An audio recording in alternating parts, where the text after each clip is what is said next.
Lorsqu'un groupe de 9 jeunes a participé à un cours de canyoning dans un centre de plein air réputé en Nouvelle-Zélande, personne ne savait que l'aventure palpitante qu'ils avaient réservée se terminerait tragiquement et coûterait la vie à au moins 7 d'entre eux. Voici la véritable tragédie du canyon de Mangatepopo. En 2008, un groupe de 11 personnes, comprenant 9 étudiants, tous âgés de 16 ans, et 2 enseignants de 29 ans, prévoyait de se lancer dans une session de canyoning s'étendant sur environ 200 mètres dans le canyon de Mangatepopo. L'activité consistait à traverser le ruisseau, puis à revenir au point de départ. Ce segment du canyon était considéré comme un parcours de niveau modéré à difficile en raison de ses caractéristiques techniques et de ses conditions environnementales. Avec des passages étroits, des sections rocheuses escarpées, des traversées d'eau et d'autres obstacles, il fallait un certain niveau d'expertise en canyoning pour naviguer en toute sécurité. Les participants avaient généralement besoin d'une expérience préalable ou d'une formation pour entreprendre des parcours de cette difficulté. Conformément à la procédure du centre d'activité, le personnel vérifiait la météo avant de commencer les activités dans le canyon pour la journée. L'agence météorologique locale fournissait des prévisions générales ainsi qu'une carte météorologique plus spécifique qui était mise à jour selon les besoins tout au long de la journée. À 8 heures, un membre du personnel a examiné les prévisions et a noté la possibilité de pluie pendant la période d'activité. Malgré un incident passé en 1976 où une fille, lors d'un voyage similaire, avait été emportée et s'était noyée, le centre n'exigeait pas que leurs employés vérifient la carte météorologique avant de mener des sessions dans le canyon. L'attente au centre était que les groupes feraient des activités qu'il pleuve ou qu'il fasse beau. Donc, malgré la pluie, l'événement s'est déroulé comme prévu et tout le monde s'est préparé pour la journée à venir. Erreur numéro 1. La carte météorologique affichait une alerte de forte pluie dans cette partie du canyon.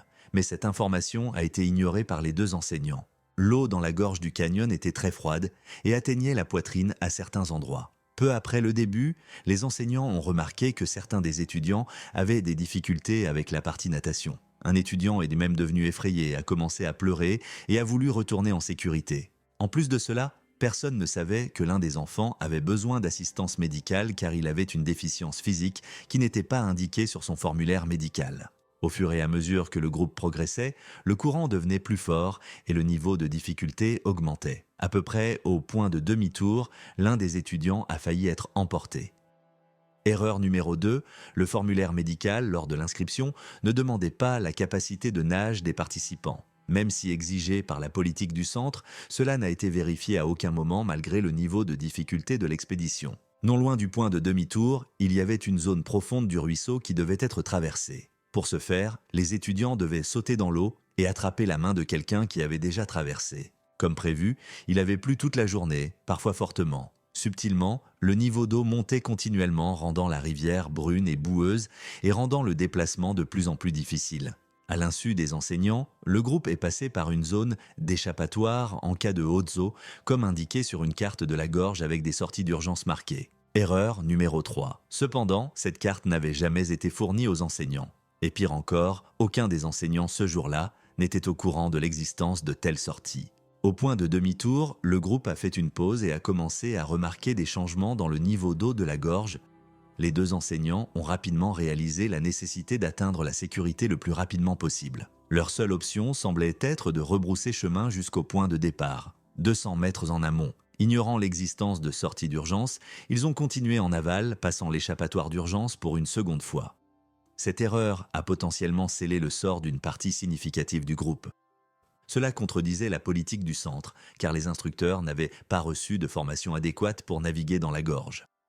Erreur numéro 4, ils auraient dû être familiarisés avec toutes les sorties d'urgence. Bien qu'ils aient subi une évaluation basée sur les compétences, il est devenu évident que leurs connaissances étaient incomplètes pour mener cette excursion en toute sécurité. Environ 135 mètres plus loin en aval, la fatigue s'est installée et le groupe a décidé de faire une pause sur un rebord, le considérant comme un endroit sûr pour attendre que l'inondation passe. Bien que le plan de gestion de crise du centre identifie les inondations comme une menace, il n'offrait pas de stratégie spécifique pour faire face à de telles situations au personnel sur le terrain ou au centre.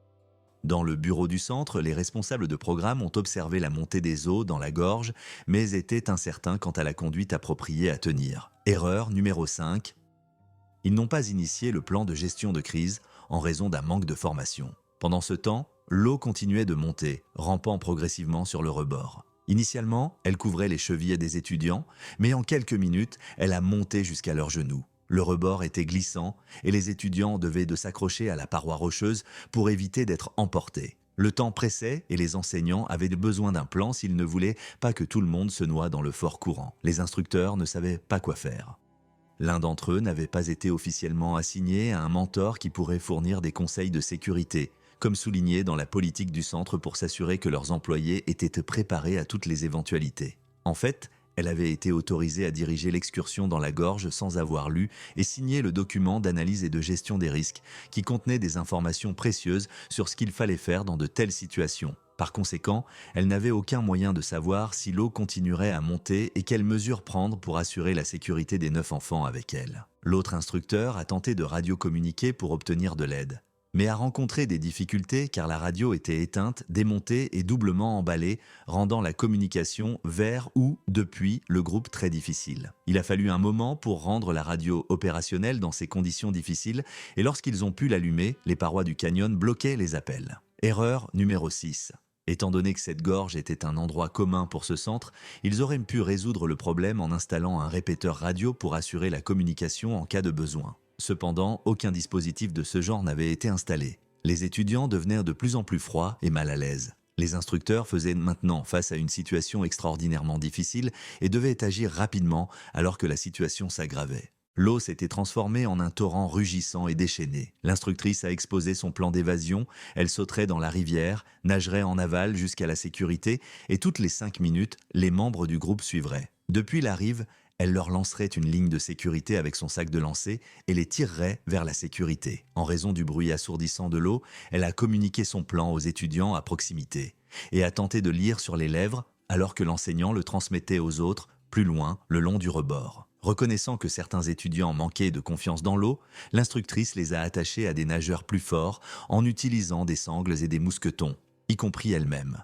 Avec courage, l'instructrice a plongé dans l'eau, naviguant à travers le puissant courant et atteignant la rive juste au-dessus d'un barrage. Peu après, un étudiant a suivi mais a été emporté par-dessus le barrage du côté éloigné du ruisseau, hors de portée de l'instructrice. Il a heurté un tronc et des rochers, a perdu son casque, ses 2 bottes et une chaussette, mais il a pu atteindre la rive.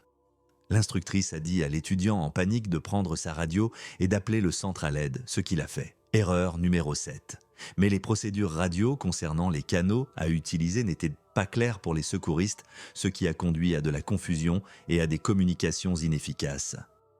Et des exercices de sauvetage pratiquant le sauvetage de groupe dans la gorge n'avaient pas été effectués. Bien que les responsables de programme aient fait des efforts sincères pour aider, ils n'ont pas mis en œuvre efficacement le plan de gestion de crise à aucun moment. Pendant ce temps, un autre étudiant flottait appelant à l'aide. Comme le précédent, il n'a pas réussi à naviguer avec succès dans le fort courant et s'est retrouvé du côté éloigné du ruisseau. Malheureusement, il était trop loin pour que l'enseignante puisse l'atteindre et il a été emporté par-dessus le barrage. Plus tard, le corps de l'étudiant a été retrouvé en aval. Puisqu'une seule radio était présente avec le groupe, la communication entre les enseignants au sol et l'enseignante sur le rebord était impossible. Cela a entravé la capacité à donner des instructions cruciales, comme comment nager en aval pour atteindre le sac de lancer. De plus, le bruit du courant déchaîné rendait la communication verbale extrêmement difficile. En outre, avoir seulement un instructeur dirigeant une excursion dans un terrain difficile a aggravé le problème. Ils étaient incapables de guider efficacement les étudiants sur la façon de naviguer dans la rivière dans de telles conditions. Ce manque de supervision adéquate avait également été un problème dans l'incident précédent de 1976. Alors que le deuxième étudiant essayait de nager en aval vers la sécurité, les autres ont suivi son exemple, essayant désespérément d'attraper le sac de sauvetage lancé par leur enseignante. Mais, au milieu des courants tourbillonnants et du rugissement assourdissant de l'eau, leurs efforts ont été vains. En seulement 5 minutes, la situation est passée de grave à catastrophique. Un par un, les étudiants ont lutté contre la force implacable de la rivière, leurs cris paniqués noyés par le rugissement tonnant de l'eau. Tentant frénétiquement de saisir la corde lancée par leur instructrice, ils ont combattu les courants tourbillonnants, leur force diminuant à chaque instant qui passait. Malgré leurs courageux efforts, les étudiants se sont retrouvés submergés par la pure puissance de la nature, leur corps emporté par le torrent impitoyable. Alors qu'ils étaient impitoyablement emportés en aval, l'expédition autrefois pleine d'espoir s'est transformée en un cauchemar de désespoir et de tragédie. En 5 minutes, 6 étudiants et l'un de leurs enseignants se sont noyés. Les corps de 2 étudiants ont été récupérés à plus de 2 kilomètres en aval. Après la tragédie, un audit de sécurité externe a été mené le jour de l'incident. Étonnamment, malgré les décès et les nombreuses erreurs qui y ont mené, le centre a passé son audit de sécurité et continue de fonctionner jusqu'à ce jour. C'était la véritable tragédie du canyon de Mangatepopo.